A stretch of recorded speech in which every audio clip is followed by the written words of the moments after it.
Welcome to the Faith Conversation series where fellowship abides in the heart. Let us think of ways to motivate one another to acts of love and good works. And let us not neglect our meeting together as some people do, but encourage one another, especially now that the day of his return is drawing near. Hebrews 10:24 through 25. Hi, guys. We are back with another episode on this Faith Conversation series with me, Karessa Johnson, and my brother. Dawood. All right. Like uh, I was waiting on the last name. all right, But Dawood no, Clayton. yeah, no. You totally don't have to get your whole government on these All people right, worldwide all right. web. No, I'm just totally kidding. But yes, hey guys, thank you. First, before we even get started and get into this message, we would just want to thank you for being here. Thank you for visiting this channel. We ask that you hit that subscribe button, hit that notification bell so that you don't miss any episode. And yeah, thank you for joining us. Make sure that you engage with us. Tell us what you think, what you like, what you don't like, but be respectful. So yeah, I'm gonna let my brother Dawood take control of this conversation. I'm gonna let him be the I'm gonna let him be the host. And yeah, what you got for me? Well, I feel like people don't know who Carissa is. And I've gotten to know you a lot better. And they just haven't gotten the full spectrum of Carissa. So, what was your upbringing like? Like, where did you come from? And what did you come through? What got you here to this place that you are today? And what did you have to overcome growing up to get you to where you are now? I mean, That's a good question. I got you look so testimony for days. successful. I mean, it looks like you were just born with a silver spoon in your mouth. So I want you to share with the people about your silver spoon upbringing and and what you had to come through to get to where you are, to the place of success, that all of the successes that you've had in life to where you are today. I love that perspective. Perspective is everything, right? I totally wish that I had been brought up with a silver spoon, but yeah. So life for me hasn't just been a breeze. I'll give you guys the summarized version of my life because I got testimony for days, but we'll have plenty of episodes going forward where I can speak to specific things. So I'm gonna try to keep it a little bit surface level. But yeah, so basically from the time that I was a little girl, I was born in Hempstead, New York. At which time my mother Sorry to hear was that. not too much. Not too much. I don't even know much about Hempstead, New York for me to even defend that. But yeah, I was born there, so that must mean that it was a great place. But no, so I was born in Hempstead, New York. And at which time my mother was pretty young. She was not ready to, or she did not have the capacity to fulfill the mother role for me because of some life experiences that she had endured growing up. So she was living a lifestyle of prostitution and drug addiction and so forth. And so as she was battling those challenges, she just really didn't have the capacity to be a mother. And a few years prior to her giving birth to me, she had my sister, whom she lost custody of because of those same challenges. Another family ended up adopting her. She tried to get her back, but she couldn't. That just made me think about something because now my sister Stephanie, who I'm staying with, like that's part of her testimony or something that she's battling, and she's actually working Mhm. towards passing legislative bills to, against that sort of thing. So now it all makes sense. But yeah, that was the Lord speaking to me. Like the Mhm. Holy Spirit just gave me a revelation about that. But that's a story for another day. But anyway, yeah. So I have a blood sister that my mother birthed that I still to this day haven't met. Wow. And so if she happens to be watching, if her name is still Tiffany Johnson, if she happened to see this video, then yes, but yeah. So at Wait, that point, so how does that feel not to have a sister out there and not have an interaction with her? Like how do you feel? um, I I don't, you know, so do you I miss guess her? for Do you me, want to know her? Like how does I would love to meet her. I would love to know her just because we share the same blood. I would love to know how life has been for her, what her experience is, because I know my story and the things that I've endured, based on, I guess you could say, that foundation or that lack of foundation, not Yeah. having my mother. But, so I would love to know what her journey is and what her experience is in life. And so I would love to meet her someday. Just hopefully and prayerfully that she's still alive to this day. And so, Mm. I don't really feel a way about it. It's not like I'm overly sad about it though. But that would be a major blessing, and maybe the Lord, if it's in His will allow Sure. that to happen or take place. But yeah, so but I did have the honor of having other family members that are more like sisters. So I kind of grew up in other households, by way of other family members, my aunt and so forth. I was raised with her children who are pretty much like my siblings. And so but yeah, so what happened was I moved down south to live with my aunt Pam. And she pretty much raised me, and my grandmother ended up passing when I was like in the first grade. And then once my grandmother passed, my mother came down south to get me, because at that point she had gotten her life on track. She wasn't no longer using drugs. She had got a job. And so yeah, she was on the path of living, a life that was right. And so she was ready. At that point, she had the capacity to be a mother. But also taking in consideration though that she lacked that foundation of parenting. She didn't have the best example set for her. And so because she bounced around from home to home and dealt with all sorts of abuse and stuff like that, she didn't really know how to be a parent. But long story Mm. short, I moved back to New York with my mom, and literally a year later, the same month that my grandmother died, my mother died. Oh. And my mother ended up dying from kidney failure. But the reason why she died from kidney failure was because she had contracted HIV, not through Oh. prostitution, but because she had, I guess, from what I was told, she had decided to start back dating a guy that from her past, and apparently he had it and gave it to her. Mm. So, but because she had HIV, it made it challenging for her to fight the kidney issues, and so she ended up passing away. So I really didn't get a chance to know her. And How does looking, that feel? I mean, does it? Jeez, I almost feel like it would hurt more to not have really gotten to have a strong relationship with your mother, and I then mean, as a kid, I just was like, okay, this is the life. These are the cards that were dealt to me. And so I don't think I really grieved not having a mother. I don't think I realized until later on in life, once I began to grow up, I just wondered how life could have possibly be different. There are certain things I would love to know. Honestly, I can say that I know nothing about my mother really. And unfortunately, a lot of my family members don't know much about her just because of the dynamics of the household. All her siblings were kind of like spread out across different households because of the abuse and all the things they endured by the hands of my grandmother. And um so it's not a whole lot that my anybody else that still exists can really tell me about my mother. So I don't there's so much I don't know about her.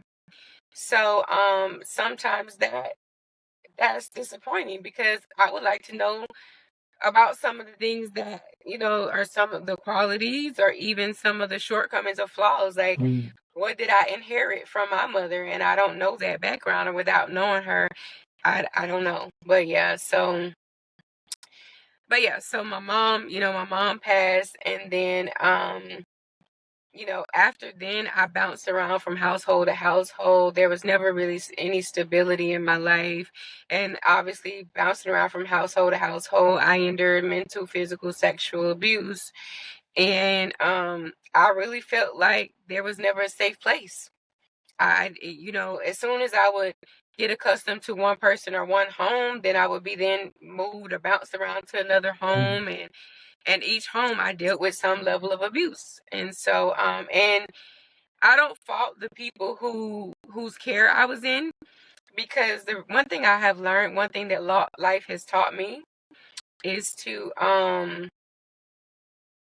the reality is a lot of people don't have the capacity to mother or to do, or they don't have the capacity to show up in relationships, in any kind of relationship, friendships, mother-daughter relationships, Mm. like whatever, familial, professional, romantic, whatever, spiritual. Like people just simply don't have the capacity. So it's like we oftentimes have these unrealistic expectations of people. But I think for Mm. me, I always understood, like, how can I expect these people to mother me when they weren't mothered properly?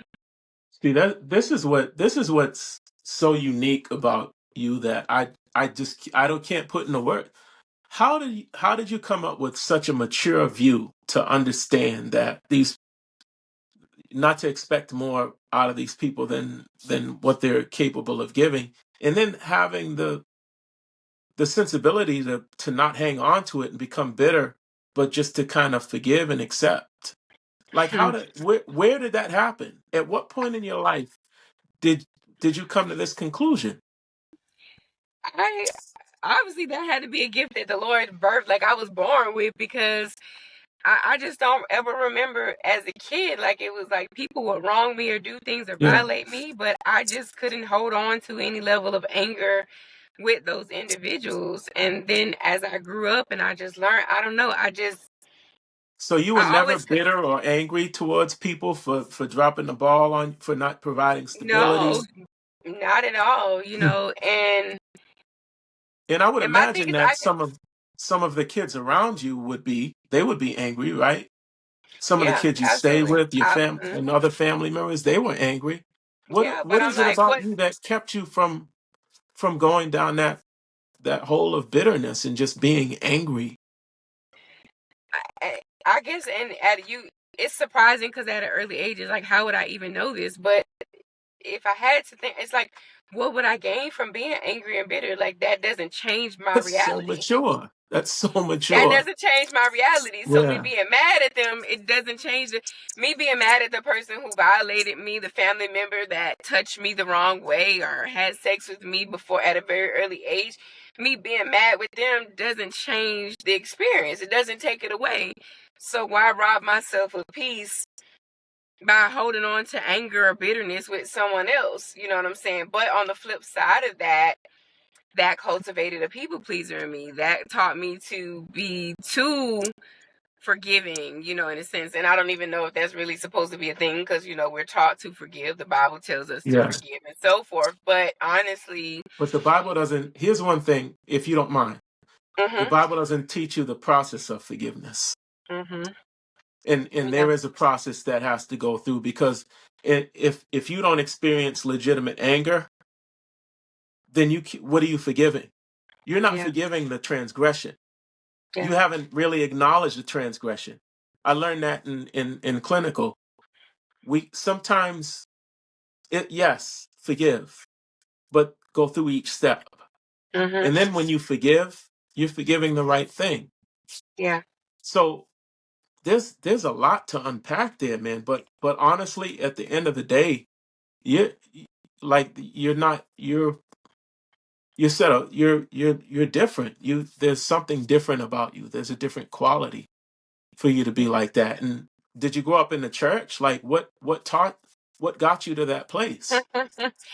No, so yes, did I attend church over the years? Yes. If I look back over my span of my life, these past 41 years, yes, I attended church, but it wasn't always a consistent thing for me. So I can't say that like for several weeks at a time, like, I went to church, but not always consistently and regularly. So So you there would knew be you moments, yeah. there was a knowledge of God, but did you actually understand what God was about I knew that growing up? God was basically a higher being, a higher power. I knew that I was taught that I should pray to him. Didn't really know how to pray to him. Now knowing what I know now to where like, God is my father, my heavenly father. So I didn't know that back then. I didn't know what a relationship with God should look like. So I never knew the importance of surrendering Mm. to him and his will. I was just kind of doing life my way. And although I was praying to God, this God that I was taught about, I didn't know how to be in relationship with him. So I was still like, I didn't know that I can literally just surrender to his will and not my own. So I was making decisions and moving on my own will and didn't even realize that God was literally pursuing me, and I was running, but I didn't know that I was running. So there's a difference. Mm. Like, there's a difference where there's people grew up in the church, they're taught and they know this and they understand this and they're taught Bible and so forth Yeah. and about God's will. Like, I don't remember those being my sermons. And if they did talk about it, I was too young to comprehend it. So I didn't know that. I didn't understand that. I just knew that I could pray to God. So I knew life got to life and I was in some trouble. I know that there was a God that would hear me and kind of help me out. I know that he answered my prayers, but at the same time, I didn't know what it meant to be in relationship with him, to surrender to his will and give up my will and actually hear from God and so forth. And so I didn't So know. at what point did you get to the place where you realized that you needed a deeper relationship with God? When life brought me to my knees, when life was life, and so it was maybe, I would say, like the year 2023, I think, was a pivotal point in my life where I was like, you know what? I done tried this thing out. Obviously, I don't know what I'm doing. So what can I stand to lose by just trying it God's way? And at that point, I was fresh out of a marriage. So what is 2025? So this will be 3 years. So it kind of started, I guess, in 2022, I guess you can say, but more so prevalent in 2023, because in 2023, I called myself dating after I had gotten my divorce and I had the slightest clue of how to date and so forth. And at that time, because I was navigating going from being in a relationship where I had that financial security and so forth, and I had that for me and my children, so now I'm having to do everything all by myself. And there was a lack of faith and trust because I knew that realistically my income wasn't enough to cover the current cost of living in Atlanta. Like, the cost of living was insane. And so I just had to take that leap of faith and move out on my own and just trust that God was going to make a way. But I knew realistically with what I saw before me, that wasn't going to be enough. So one of my consistent prayers to the Lord was like, Lord, surround me, or place me in the paths, open doors for me, to where I can meet people and do what it is you're calling me to do. And so that, like, I wanted to further explore being a published author. I wanted to have more opportunities in that area because it was important to me to have purpose with whatever it was that I was doing. So it wasn't just about having more income, but also doing something that was important. So I would constantly ask him to align me with people and bring forth opportunities. Mm. And what I didn't take into consideration was that just like God hears our prayers, the enemy hears our prayers too. Yeah. Mm. And I'll be darned if the enemy didn't wrap up this whole little package, this whole little blessed gift, to make it look like it was an answered prayer from God, because that's what I was praying consistently. And he wrapped it up to make it look like a blessing from God, but the whole time it was a wolf in sheep's clothing. So Yeah. I had encountered someone that came into my life like, oh, I want to help you with your career. I see you're a published author. Like, I want to pour into you. I want to get back to you. And I'm going to spare y'all the details of this story. But what I will Yeah. say is $28,000 of debt later, that brought me Yes. to my knees. I hit a very low point because at that point, while I was the objective was to find financial stability, and I was sold a dream. I was really manipulated and convinced that there was like a whole plan, like this whole financial plan of this is how I'm going to help you reach this level of financial success and stability. Mm. It was all a facade. It was all a scam. It was none of what it was supposed to be. And so it ended up putting me further into debt. And I know that it Mm. was nothing but God that was keeping me and allowing me and making a way for me to, still survive and to take care of it. But at that point, I was so angry with myself because it exposed some things about me that I didn't realize were still there. So I got to this place, and a lot of times I realized that God will show you you. God will get to a place where he like, okay, enough is What do enough. you I'm What do you tired of mean by that? God will show you you. What things did it expose specifically? So he showed me that there was still a little girl inside of me that didn't know how to say no. Hmm. So this same guy that scammed me and manipulated me, I gave him my body. And I wasn't the least bit attracted to him, you know what I'm saying? But I convinced myself mentally, I was like, well, surely if he's this good, genuine guy, he's going to help me with my finances. He's going to do this, among some other things that he was saying and doing. You know, I felt that he was worthy of me, but that was because I didn't know who I was and whose I was. Hmm. So, because of my mindset, I gave him my body because I felt that he was deserving of it. Because I'm like, surely if you can give other people who didn't even do this much for you or even offer to do this much for you, if you could sleep with them, surely he's deserving of this because of the energy he was giving to me. And then once I realized that, like,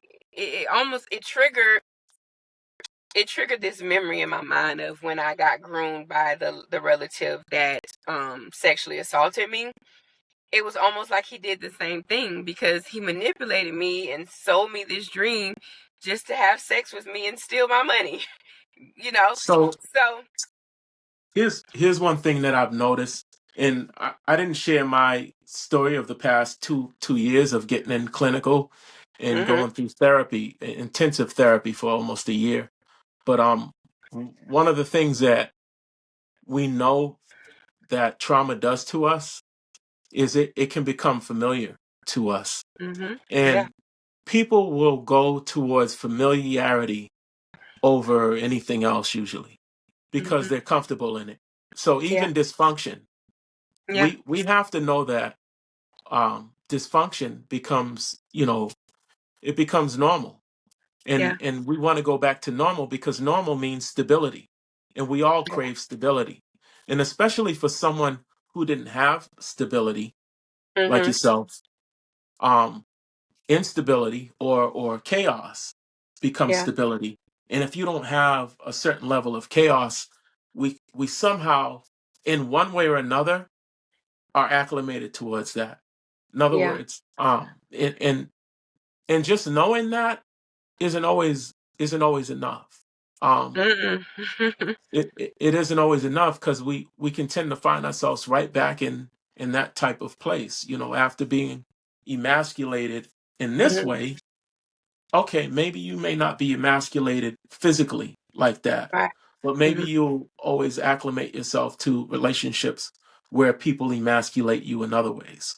Or mhm, maybe you'll choose a job with an oppressive boss that will emasculate you there. Or maybe you'll be around people and people will do what you allow them to get away with, and you mhm, kind of carry yourself in a way where people will emasculate you in some way. yeah, So these are some of the things that we can actually heal from in mhm, therapy sessions and stuff like that. And when I hear that, it seems so familiar. I just needed to point that out because we all deal with that on some level. So yeah, so during this all of this happening, this is what led you to a sort of rock drawing bottom when closer. you really Mhm. started to seek God. And Yeah, this because is I had around to the look at time. me. I had to look at me and say, what is wrong with you, girl? Like, you gave this man your body. Like, I was disgusted with myself. I'm like, Yeah. after once I really learned what was really going on, and I'm like, you're still that same little girl. Mm, And it's like, what in your mind is not clicking or registering for you? Like, I knew something was wrong. And then I also, faced the reality that I still struggle with saying no. And honestly, yeah. looking back, I can't say that I gave him my body because it was just genuinely something that I wanted to do because I wasn't even attracted to him in that way. So it wasn't like I just wanted to have sex with him. So I realized that that little girl that never knew how to say no because you were being violated from such a young age. You never had a voice. I think because I never felt like I had a safe space. I Yeah. never, and so because I was being violated at such an early age repeatedly and consistently, I didn't think that I could say no. I didn't know how to say no. So I thought that I Mm, was obligated to give myself to a man. And so I was still showing up as that same little girl as a 40 or almost 40, whatever, around that time. Like you're a woman, a grown woman was still showing up in spaces, not knowing how to say no, giving my body away to men because I just simply didn't know how to say no. And I Mhm. know people will probably be confused by that. Like, what you mean you don't know how to say no? It's simple, just say no. No, mentally, the trauma from the little Yeah. girl that was abused sexually, and I thought I healed from that, but it was more so a matter of nope, you were in a marriage for all these years. And so you were with that one person. So you weren't put in an environment to Yeah. where you were tested to say no. So, you know what I'm saying? It's like once the dynamics of that change, once my environment changed and now I'm not with this one person and now I'm back out here exploring, then no, that same little girl was there. So that's what drew me closer to God because I was just hating myself, in that moment. I was disgusted with myself.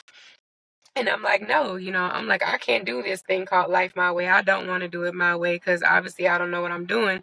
And the way in which God has moved in my life since then, like words can't even describe. Like now that I know who I am, I know my value, I know my worth. Like, no, now I know who I am and whose I am. Yeah, so, but it Mm. took for me to go through that experience for God to heal that part of me. And so I'm just thankful and grateful for that. And that's the one thing that I have always lived by, even since I was a little girl. I never regretted any life experience that I endured. I never regretted it because I always learned something from it. It always taught me something. So sometimes when people be like, well, what do you regret or whatever? I'm like, no, I don't regret it because it taught me something. I learned something from that experience. So if I had a chance to rewind my life and do it all over again, I wouldn't change my life. I wouldn't change being sexually Mm. violated. I wouldn't change my life happened the way that it happened for a reason because it created me into the woman that I am today. You know what Yeah. I'm saying? So Mm.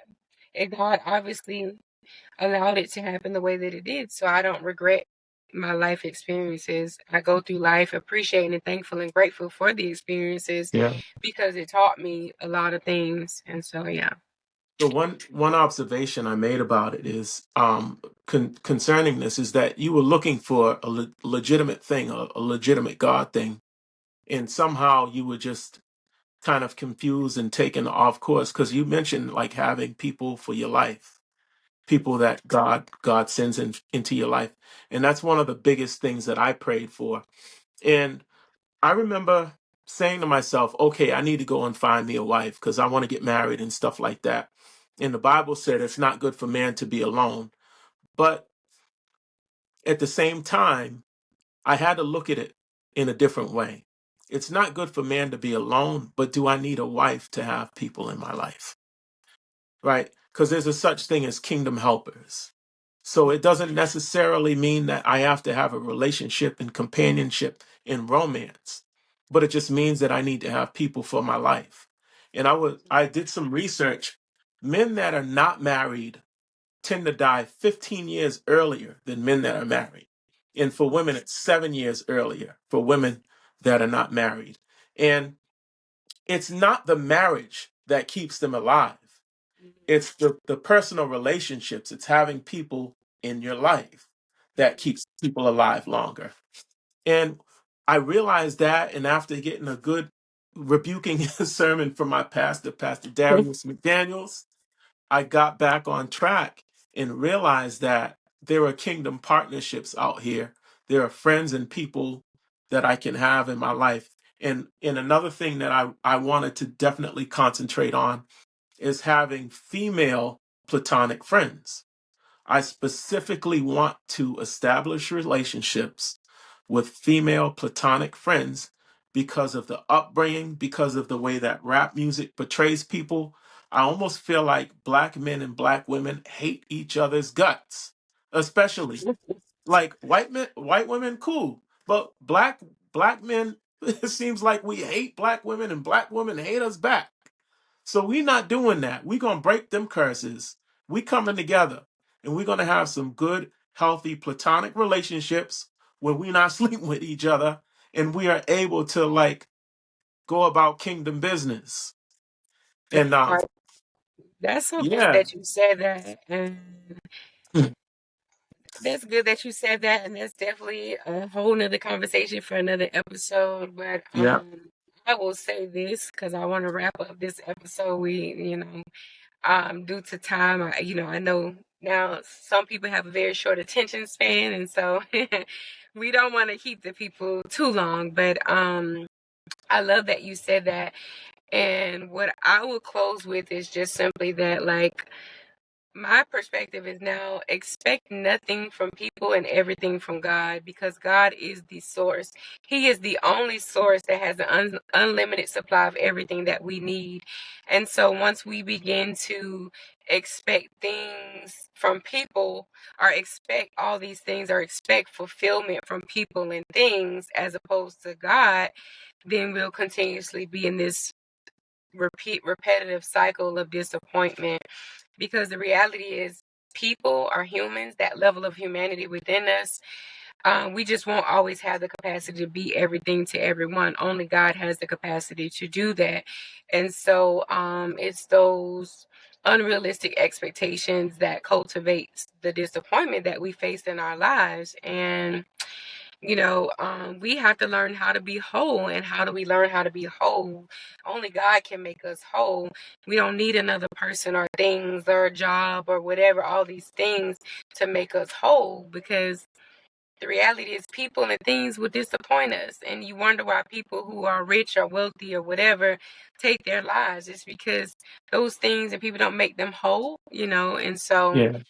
I just kind of wanted. Or just Go our ahead. expectations are higher than what Hmm. is a person is able to deliver. Yeah, You yeah. know. And like I'll say this last little thing. I love to use analogies. And so I said this on like another video. It's like, I'm not gonna show up at Chick-fil-A every day, going to the front counter asking for a bacon cheeseburger, because obviously I know they don't offer that. So just imagine me coming in on Monday, hey, can I get a bacon cheeseburger? Go home, come back Tuesday, hey, let me order a bacon cheeseburger. And the cashier's looking at me, looking at me like, where does she see a bacon cheeseburger? Then come back, do a Wednesday, Thursday, Friday. At some point, they're going to think I'm crazy, because I keep showing up expecting them to offer me something that they don't even have, are expecting to receive something that they don't even offer. So that's what we tend to do when we keep showing up in these spaces, whether it's relationships, like you said, platonic, whatever. We keep showing up in spaces looking for something or expecting something to receive something that's not even being offered. And so that's a whole nother conversation for another day. But we're going to wrap up today's conversation. I thank you so very much. And yeah, if there's nothing else that you want to add to You have the this, last word. okay. Oh, well, okay, yeah. So that's about it. I thank you for this conversation. That was really good. I thank you for allowing me to kind of share and give you guys a little bit of background about me and some of the things that I've overcome. And yeah, thank you guys for tuning in. We sincerely love you. Appreciate you guys. Stay tuned for our next episode.